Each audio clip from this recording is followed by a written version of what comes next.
এগুলো কেনা এবার বন্ধ করতেই হবে।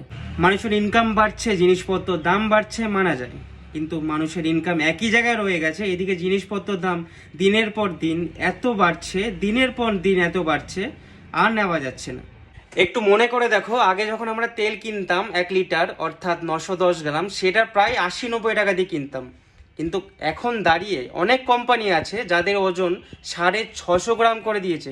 এখন সেই তেলই আমরা কিনছি প্রায় 115-20 টাকা দিয়ে। মানে ভাবতে পারছো আমাদের ডেইলি এসেনশিয়ালসের খরচা কতটা বেড়ে গেছে, আর এর জন্য মানুষের টেনশন কতটা বেড়ে গেছে। তাই আমি তোমাদের সঙ্গে শেয়ার করব কিছু টিপস অ্যান্ড ট্রিক্স, যাতে তোমাদের গ্রোসারির খরচা অনেকটা কমে যায়। একটা 50 গ্রাম প্রোডাক্টে প্রায় 35 টাকা কিরমভাবে তোমরা সেভ করতে পারবে। এটা একটা গোলমরিচ গুঁড়ো মার্কেট দিয়ে আমরা কিনছি 78 টাকা দিয়ে, আর সেম আমরা গোটা গোলমরিচ যদি আমরা কিনি 50 গ্রামের দাম পড়ছে আমাদের 40 টাকা। তো ডিফারেন্সটা হলো 38 টাকা। আমরা যদি গ্রাইন্ড করি, ধরলাম 3 টাকা খরচা ওখানে, তো একটা 50 গ্রাম প্রোডাক্টে যদি তোমরা 35 টাকা সেভ করতে পারো, আরও কত প্রোডাক্টে তোমাদের সেভ করার আছে।